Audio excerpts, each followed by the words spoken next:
Good evening, everyone. Welcome to the Carolina Weather Group. This is a live edition, August the 5th, 2020. It's been a long week when I said it's July still. Welcome to our show. We're happy to have you this evening. If you are watching from the coastal areas, we hope that you are safe and well, and we hope that your property made it through Hurricane Isaias as it moved through the coastline. We'll talk about that later on in the show. But first, we're going to talk with our guest tonight, Miss Kim McLeod. She is with the South Carolina Emergency Management. And we originally had scheduled this program a couple of weeks ago to talk about hurricane preparedness.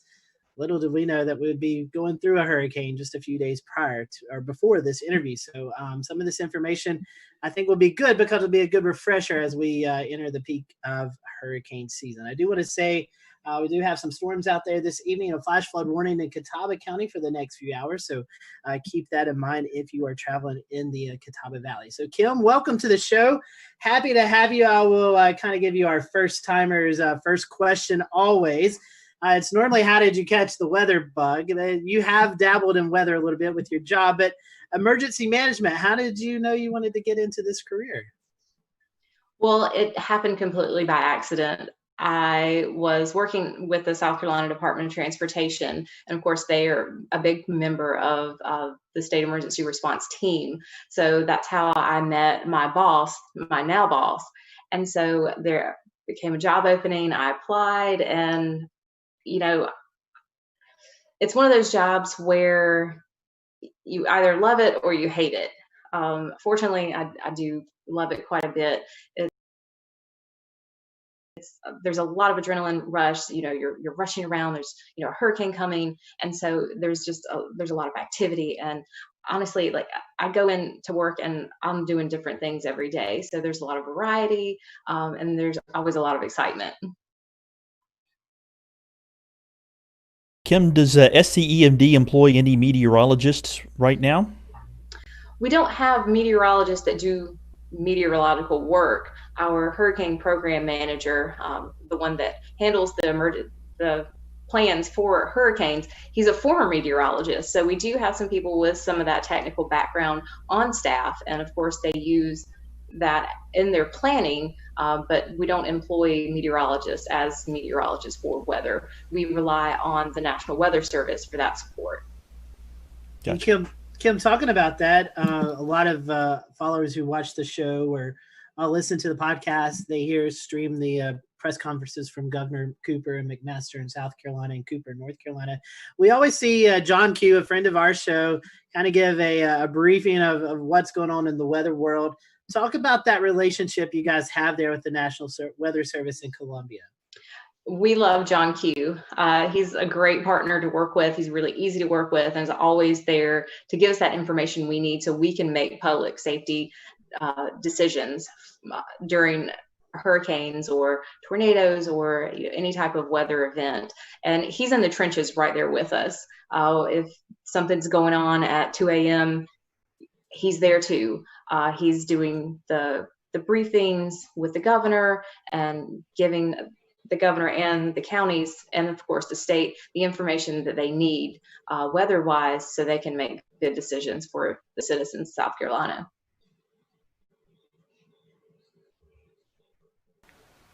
Kim, your relationship with the Weather Service was at play just this past week as Hurricane Isaias came ashore in the Carolinas. I'm wondering if you could walk us through a little bit of how the division prepared, what the response was, and what you guys are seeing in the aftermath. Yeah, we started looking at Isaias when it developed out in the Atlantic. And of course, there wasn't a risk at that point. We didn't know where it was going to go. This was a pretty unorganized storm. We didn't know if it was going to actually do anything or maybe just peter out. So we started watching in the beginning whenever it formed. And our planning is always weeks in advance sometimes. So we were already getting that timeline together of if this is headed for the South Carolina coast and we need evacuations, when do we need to have those in place? And so emergency management is a lot like a game of chess. You play, 3 or 4 moves ahead. So talking about evacuations, you guys have a phrase, know your zone. Let's kind of talk about those. How are those? First, how did they become? How did the certain zones, how are they drawn up per se? And can you kind of give us an idea for those who are not watching live, who'll be listening on the podcast, what particular cities, counties are in each zone? Okay, so all of our coastal counties have hurricane evacuation zones. And the reason that we have the hurricane evacuation zones is because we have the saying, you hide from the wind and run from the water. So if you're in a hurricane evacuation zone, that means that you're at risk for storm surge and serious flooding. So if an evacuation order is called for your area, you do need to comply with it and leave.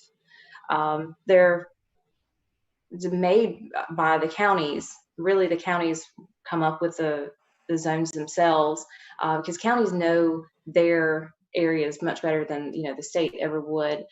So we have a great team of 46 county emergency managers, and they're working day and night just like we are, and they're really the ones that come up with the zones themselves, and they use the topographical data, the geographic data, and those storm surge models to make those zones.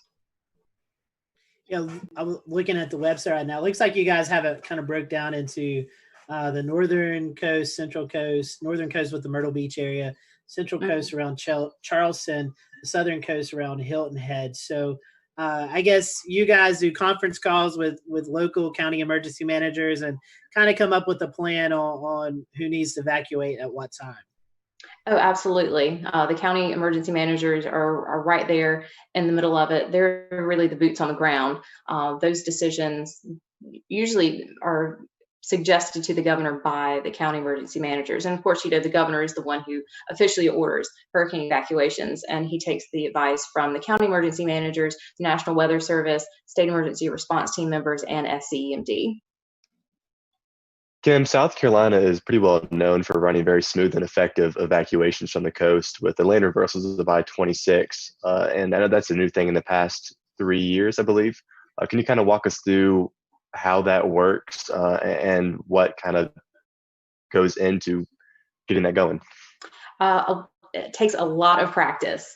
The South Carolina Department of Transportation and DPS, they practice before hurricane season each year. So they're getting those guys out there. They're setting up cones and running operations like they would if an evacuation was ordered. So it's really, they've practiced their plans, and they've actually put them into place so many times that it just kind of runs like clockwork.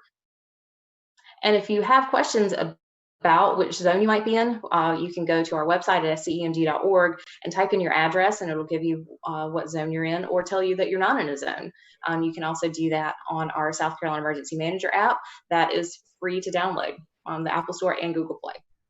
It's a great app. I've got it. I think, Jared, you were talking about how you love the app as well. So if you live there or even vacation in South Carolina, good app to have.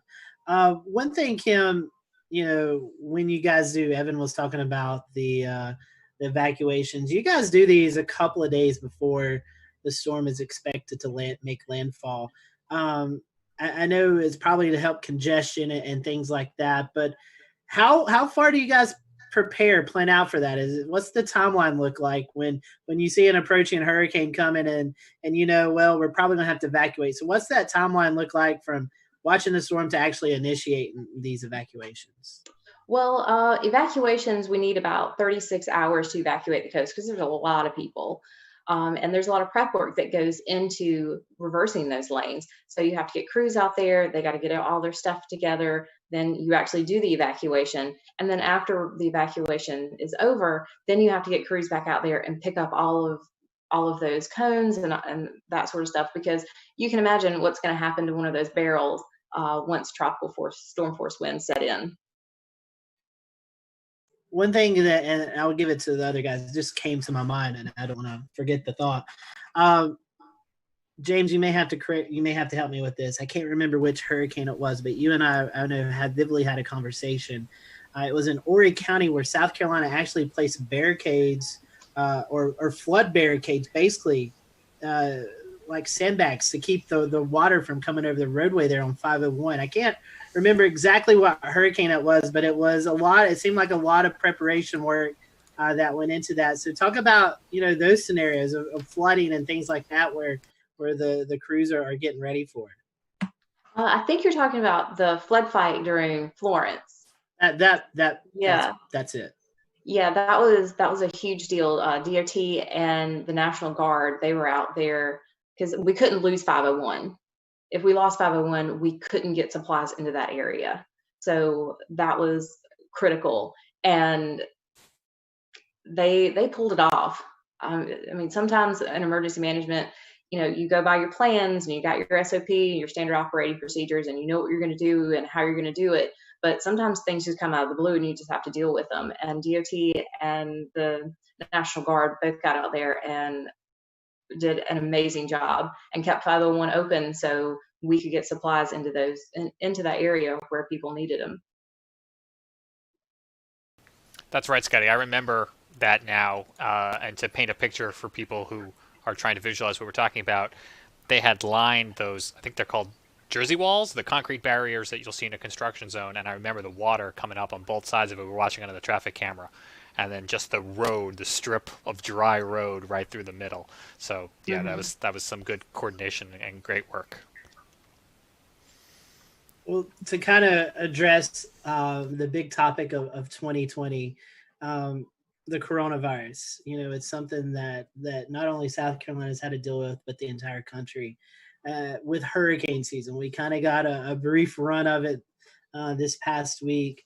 What is the message that South Carolina wants to give to the residents and maybe even visitors who's coming in, with hurricane season kind of correlating with tourist season?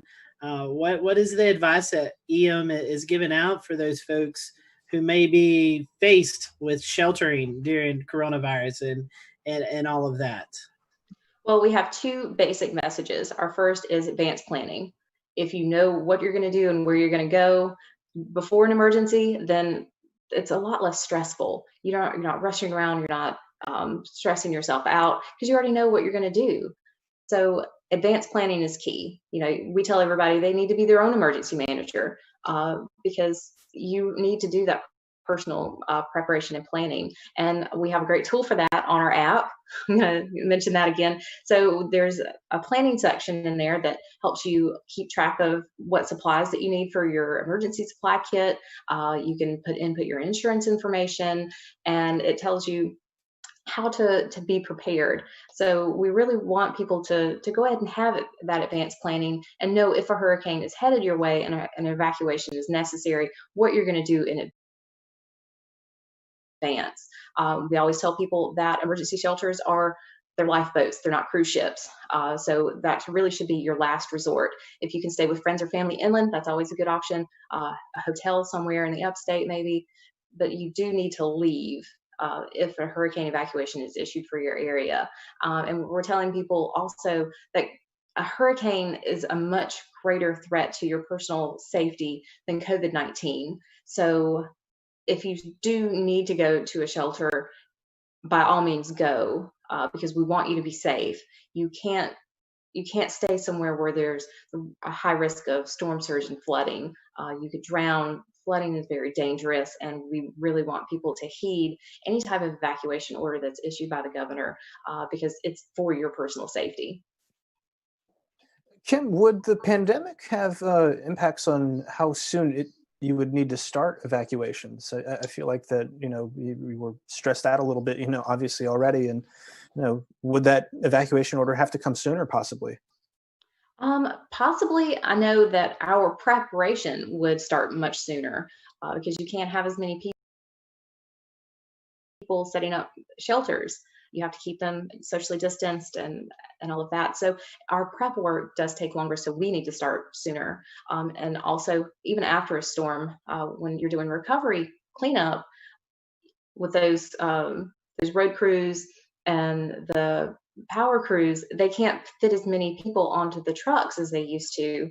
So they have to send out less people, less crews. So it takes them a little bit longer to do cleanup. So basically, COVID-19 just makes everything a little bit slower. as far as our operations go. Yeah, and I can imagine. Oh, sorry, Scotty. No, go ahead, Jared. Go ahead. Yeah, I can imagine that too. You know, when EOC evacuations, activations.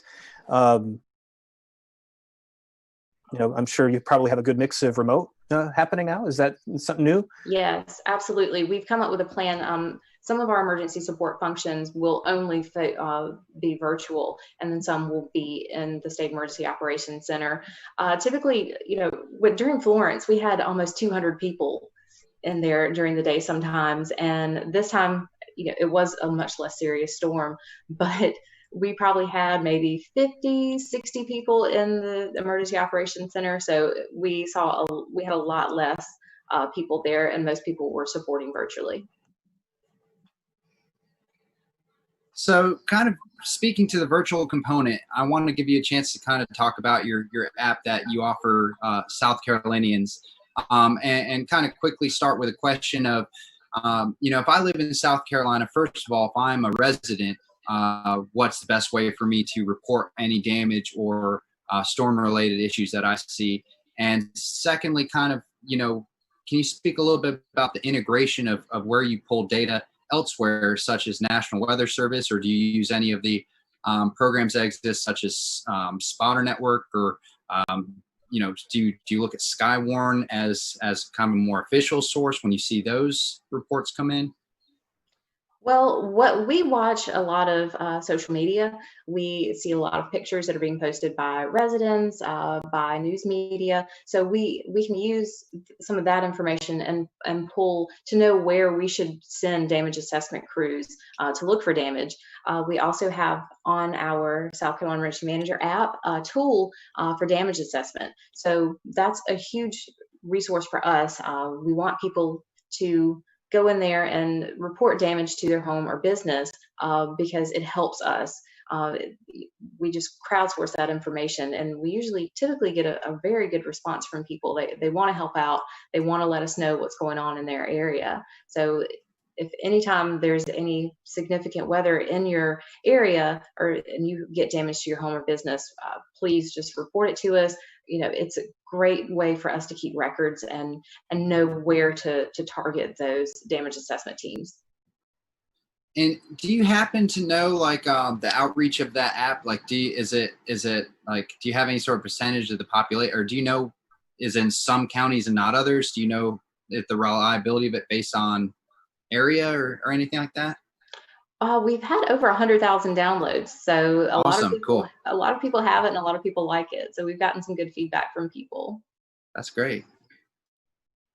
Kim, speaking of what Dan was talking about, hurricanes, and Dan was out in the field Monday night covering the hurricane for us. It reminds me of preparation. You know, we are August the 5th. Between now and the next 6 weeks, 7 weeks or so is really the peak time of hurricane season. So what should folks be doing now? You know, we did have Isaias that moved through, but didn't really affect much of South Carolina outside of the Grand Strand with some storm surge, which was pretty significant in some locations. But what should we be doing, or what should South Carolinians be doing to prepare for hurricane season? Well, if you don't already have your emergency plan on hand, go ahead and make it now. Emergency planning isn't hard. It's not expensive. We have a lot of tools on our website and on our app to help you. So get those supplies ready, know your plan, let other people know what your plan is. Emergency planning can just be really easy. It can start with a conversation around the dinner table with your family. So it's not something that should be hard. You just need to have that plan in place and know what to do in case of a hurricane evacuation.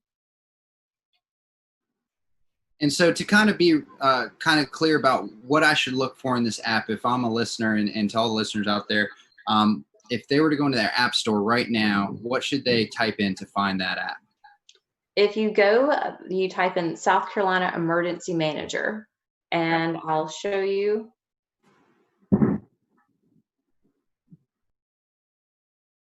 In my app store.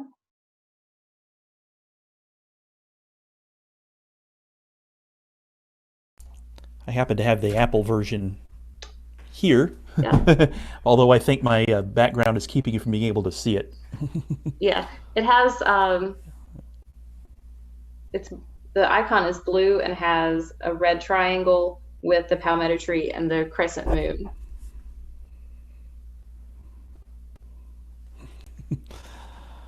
It's a very good app, one that we definitely recommend you all to follow.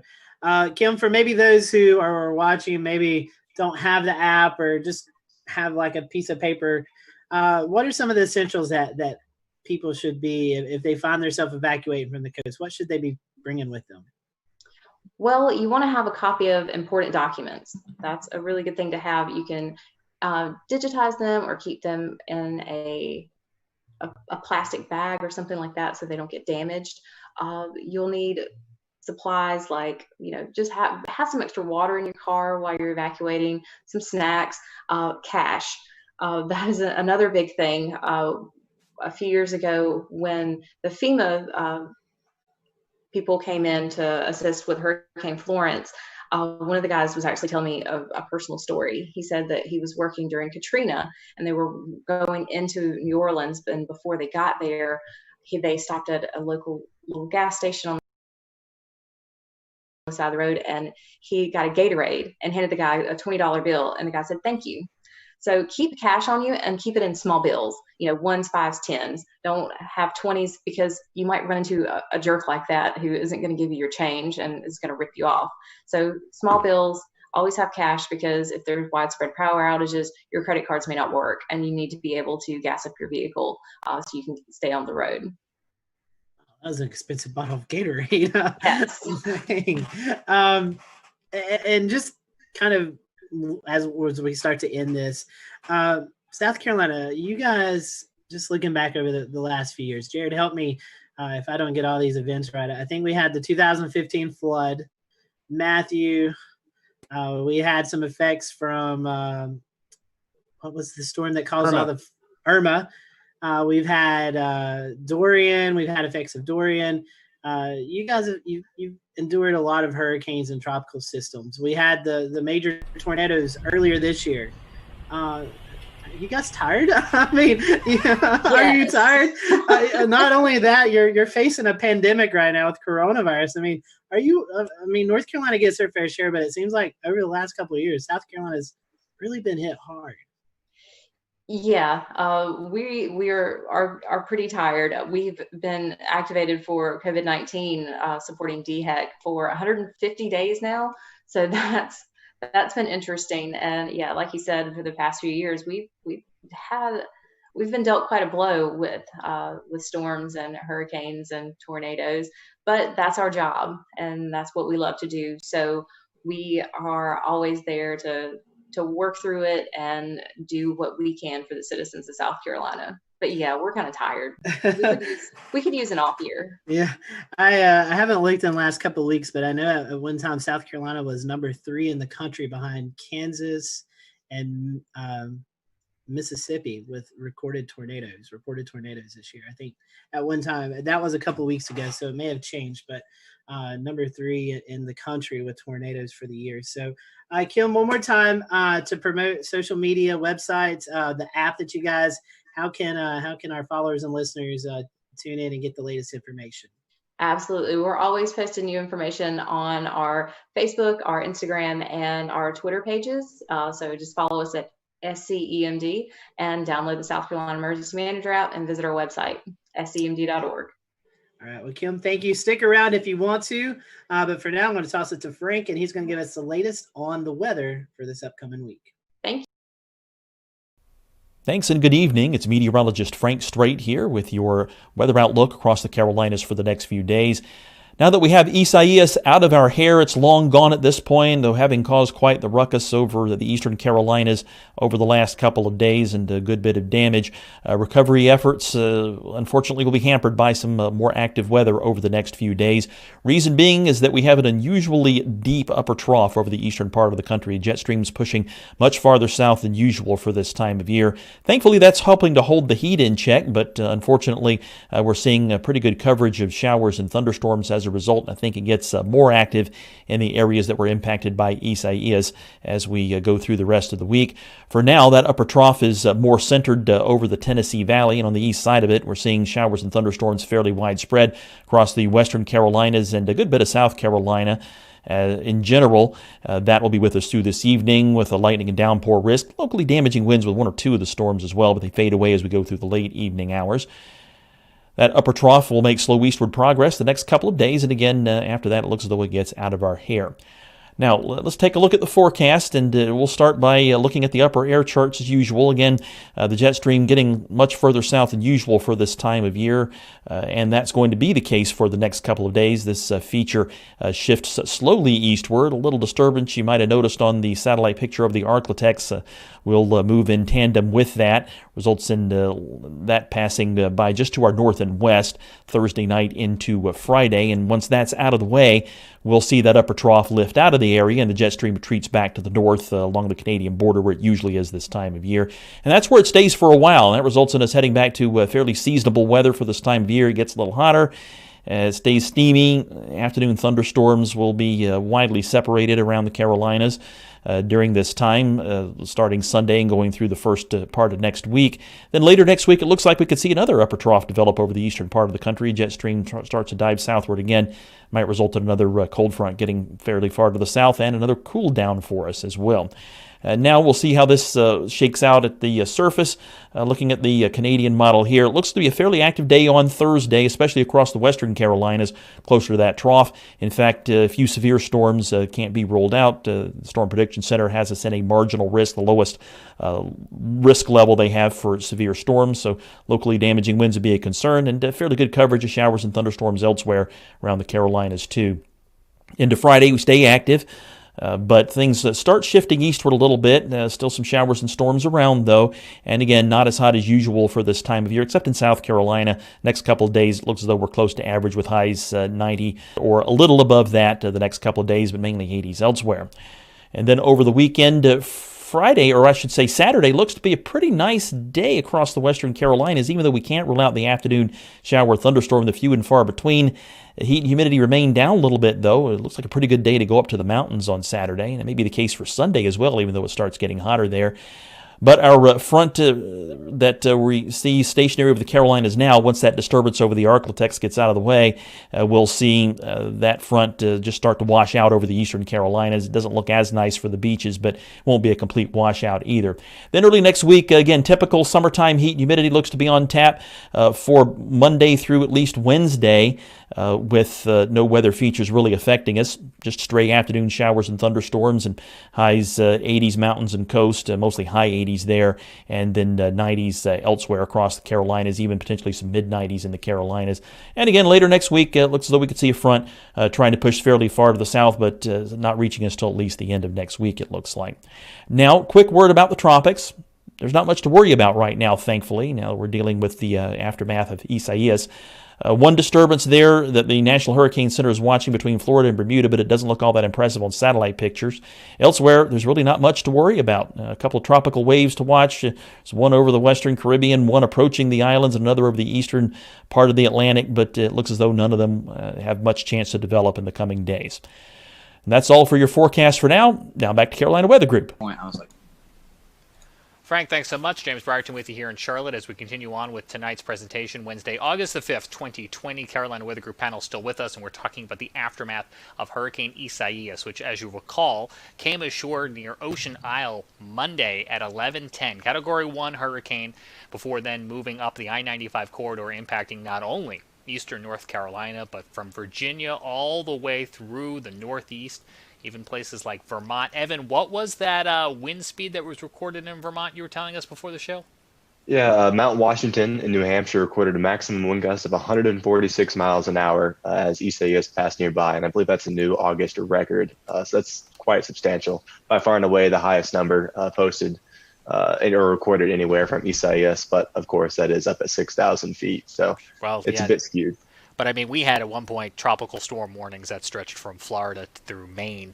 Quite an incredible reach on this storm. Over 200,000 power outages here in North Carolina. South Carolina, as we talked about at the beginning of the show, did have some impacts, especially in the Myrtle Beach, Cherry Grove area along the coast, but a lot of the brunt ended up being in North Carolina out of the two Carolinas. But again, the footprint all the way up Washington, D.C., Philadelphia, New York City. My parents on New York's Long Island without power.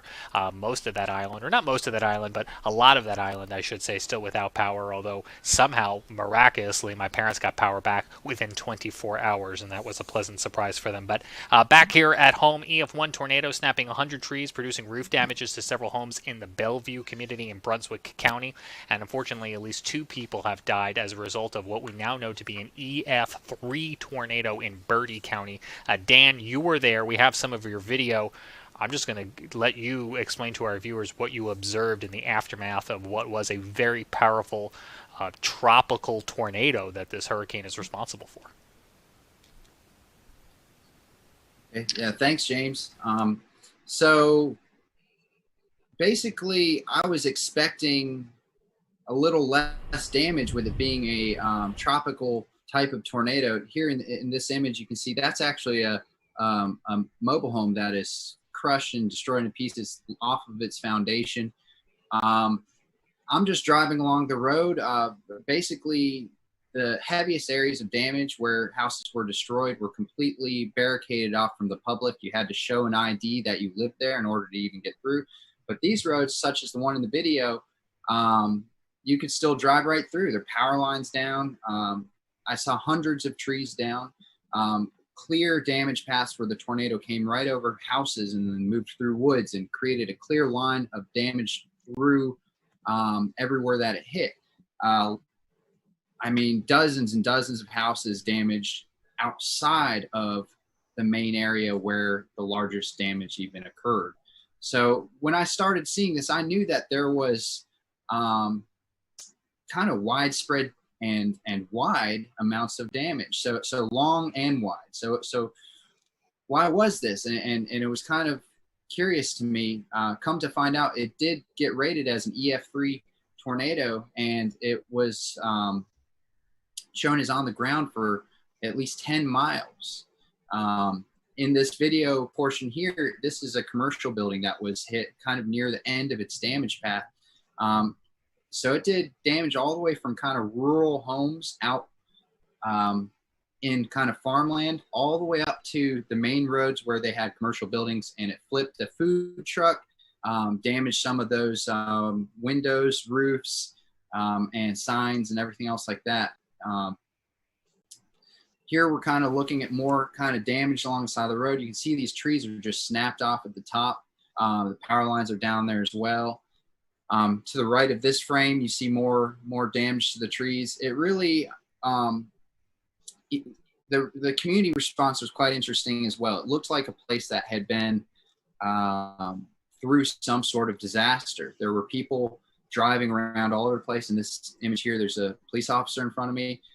There were barricades set up kind of all over the place. There's people on 4-wheelers that were driving down the road, I guess picking up other people and searching for houses.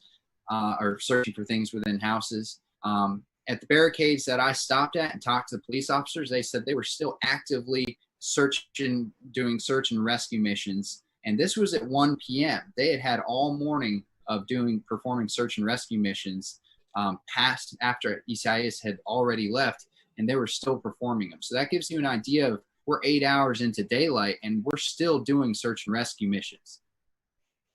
I do know some sliver of good news that North Carolina Governor Roy Cooper addressed. There were initial reports after this tornado that some children had gone missing during the storm, and that later that afternoon they were able to confirm that, in fact, there were no missing children. And that is some silver lining in what otherwise was a very destructive tornado that did unfortunately claim the lives of 2 people. And Dan, you shot that footage, and sometimes seeing is believing. But to your point, you weren't even able to get close to the worst of the destruction because of the active rescues that were still going on. Yeah, that's correct. They they said that some of those areas may open up to media later on that evening or whatever, but they said, yeah, it's literally a disaster. And they were keeping people away from it. I mean, miles away from the actual major damage zone. So you couldn't even get close. And there were a lot of people driving around. You know, granted, a lot of houses got hit. So people's families were probably coming to help out. There were just probably random people who wanted to see what happened. And but it was quite the scene. Definitely a lot of people there for a lot of different reasons.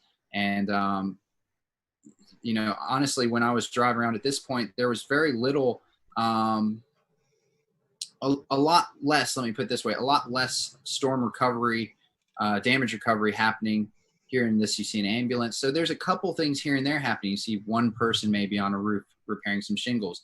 Here in this, you know, there's no one repairing the window, no one getting up the broken glass. It seems like there were so many, what this would be considered as kind of bad damage, there was such worse amounts of damage that's where actually all the focus was going. That's where the police officers were going, and that's where the emergency crews were going. So that kind of gives you a scale of how bad this actually was. Evan Fisher, you've sent me over this graphic of tornado warnings. I don't know if you had words you wanted to share about it, but just the number of polygons on this map showed just how active of an evening through early morning it was. Yeah, absolutely. By early morning, that front right quadrant of the hurricane was really going to town, unfortunately. You can see dozens of tornado warnings in northeastern North Carolina, as well as Hampton Roads, kind of southeastern Virginia. Thankfully, we had a low number of deaths, but unfortunately there were still those two. So it's heartbreaking to see. But that front right quadrant of the storm, it's always the most dangerous for these tornadoes and that kind of development. And Dan was there to show us the aftermath. And yeah, unfortunately, we did see a decent number of tornadoes. And to your point, Evan, that line on the map there really showing us how these storms happen in that front right quadrant, which is what we're always talking about in these tropical systems. Matter of fact, Ricky Matthews has a whole video on the Carolina Weather Group YouTube talking about why it is that they form there in that front right quadrant, and that's exactly how it played out throughout much of the evening. And you know, the tornadoes are a big takeaway with this storm, but also the flash flooding and the flooding that was observed as far inland as Raleigh. We had a storm report that came in. There was 5 inches of rain that fell from the sky and was measured in Oxford, North Carolina, just north of Raleigh. So we had a pretty good impact field from this storm, guys.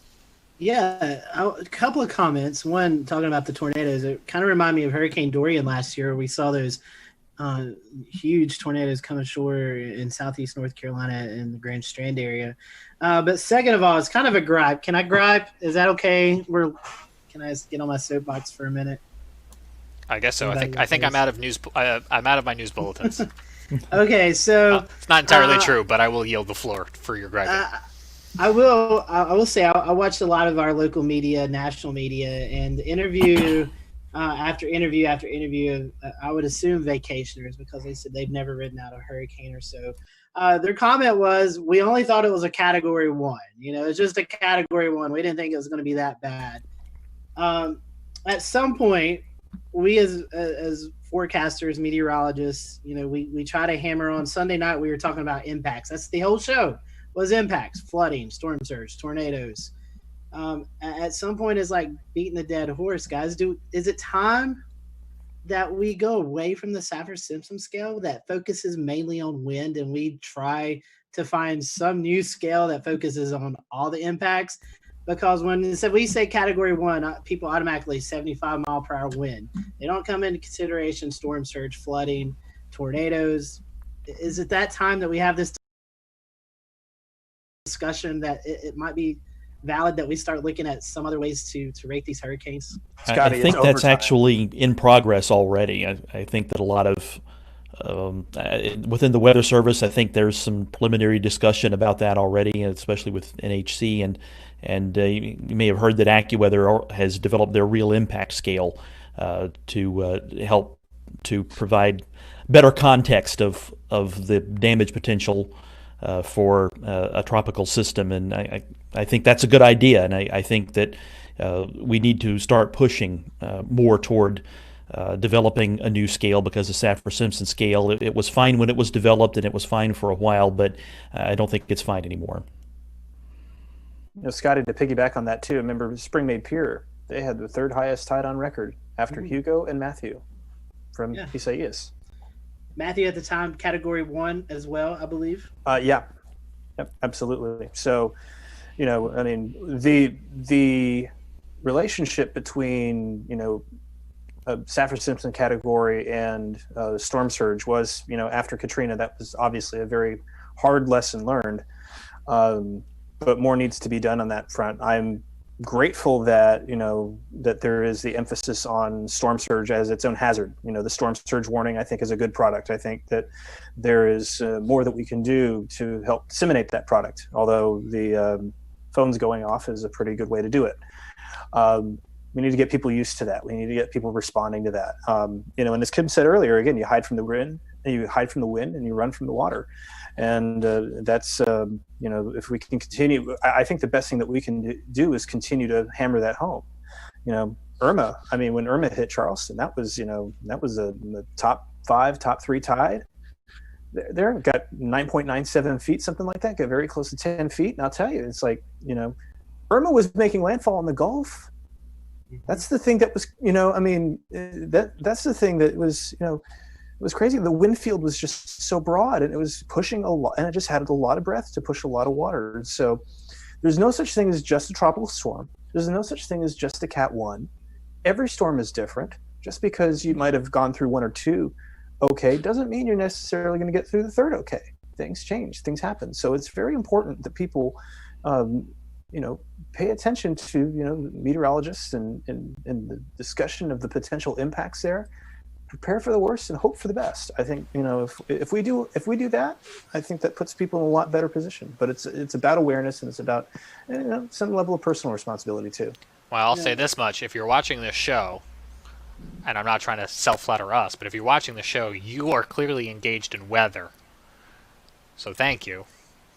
And I didn't want anyone at home to feel like we were preaching to the choir, because I think the folks who are outreaching know what type of damage they can see. We saw these pictures from Ethan Clark at Ocean Isle, where Hurricane Isaias came ashore, and we saw what 5 feet of storm surge can do, and we saw what can transpire when you have hurricane force winds that somehow or another led to a very large fire, if you were with us Monday night, which Ethan now tells us damaged about 9 homes, and it was just a glowing ball in the sky after the storm came raging through. And so there are a lot of factors that a storm can produce, and to your point, guys, whether it was a tropical storm or Cat 1, I mean, the difference was just a few miles an hour, and we probably would have had the exact same scenario play out, even if it was still a tropical storm, air quotes, when it came ashore. Yeah. Another thing, and we can close here in just a minute. This is hurricane number 2 in the past couple of weeks that we've seen intensify. I don't want to say rapid intensification, because that kind of gets into a blur itself. People have different ideas of that. But it's 2 hurricanes in a row that we've seen intensification coming towards the coast. We saw this last year, I believe, with one of the storms. That's scary, because it looks like it's a trend. It's not that I'm saying that these are manufactured anything, but that is a trend that we've been seeing. Sea surface temperatures are very warm, and we've talked about it. I don't think we've mentioned it yet on air tonight. We have off air. Colorado State came out with their latest update predicting 24 named storms. Correct me if I'm wrong, but that takes us into the Greek names, if that was to play out. I think in there I saw 100 hurricane days, I believe, is what they're predicting. You think 365 days in a whole year, 100 of those are going to have a hurricane in it. That's kind of mind-blowing in itself. And, we're at the ice storm, and it's only August the 5th. We've got another 7-8 weeks of major primetime hurricane season to get through. Right. Yeah, We're not even near the peak of the season yet. That doesn't come till the middle of next month. Yeah. Yeah, Scotty, and we mentioned the rapid intensification. The rapid intensification thing. I mean, heck, we just saw that last week down in Texas with Hannah. Mm-hmm. Models, no clue, complete whiff. And and again, I think the thing that for those of you who are interested in weather, obviously watching this, and you may have heard that intensity is very hard to forecast, and yes, that is absolutely true. Isaias, that intensity forecast, Hurricane Center does a great job with steady state forecasting. I'll preface it with that. But there were significant changes down the road. I mean, a hurricane watch came out less than 24 hours before landfall, and that was a great call. I mean, that clearly the right call. So there's a lot we have to learn about intensity. Man, we got track down. Track is you can feel confident that when you see a Hurricane Center track that it's very likely to play out. But intensity is a different beast, and so that's why you prepare for category up. Oh, it's just a category 1. We'll get ready for a 2. Yeah. So it's just a tropical storm. We'll get ready for a Cat 1 hurricane. Yeah, that's something else that may need a new paradigm of thought too. Is the intensity forecast and how to relate that to the public, relate potential to the public, and that the situation is such that this could rapidly intensify coming to the coast, and thus be a category 2, maybe high end 2, when it's currently just barely a hurricane at all. So these are things to think about. We're forecasting this to intensify and be an 80 knot category 1 storm, but the potential is there for it to be even stronger. And being able to relate that risk to the public is a challenge. We had Eli Jacks on last year, and the new severe weather warning system is going to have percentages on which areas could be affected. Maybe that's something that we could look at down the road. Maybe percentage of seeing the hurricane becoming a Cat 1, 2, 3. You give and start pushing that out, maybe to get people's. I don't know the answer on how to forecast intensity better, but I think we all need to look at trying to find a solution. I will say this: if you think it's just a Cat 1, well, it almost knocked Cantori down. Okay, the man works out. So, if you see that Cat 1, you see Cantori struggling in that. I'm just saying, take that seriously, folks. If nothing else, look at Cantori. He is the hurricane man. Well, no, that's actually Josh Morgerman. He's the hurricane man, but you know what I mean. And not only does he work out, but he's also been through this rodeo a few times. So he knows how to brace himself. He knows what to do to stay upright during a storm, and he was really struggling against it. Yeah, so it's going to be an interesting year. Have no fear, we will be here to help cover everything. But I feel like Frankie said a couple weeks ago, this might have been kind of the warning shots to what could be down the future. I know you kind of looked at the models over the next few weeks, and it looks like it may be quiet for a little bit, but after that. Right, yeah, it looks as though for the short term, there's not a whole lot to worry about. There's that one little system that's kind of between the East Coast and Bermuda right now, which doesn't really look so great at this point, but it's something we have to keep an eye on. But aside from that, it looks like we're quiet probably for the next 7 to 10 days in the Atlantic Basin. And after that, though, things might well change as we get later in the month, and now that's as we head toward the peak of the season, so it shouldn't be any shock. And now's the time to get ready. That's the recurring theme we've had recently, is from the emergency managers we've spoken with, is that when the sky's blue is when it's time to get ready for things, and for these storms and any other potential disaster. And the plans you make during those quiet weather times largely dictates how well you're going to survive and your resiliency level when the disaster does hit. That's right. Well, we'll definitely be here with you. I know we're running a little long on time, so enjoy these next quite a few days, and we appreciate you watching the Carolina Weather Group tonight. Until next time, we hope you have a great weekend, and we will see you later.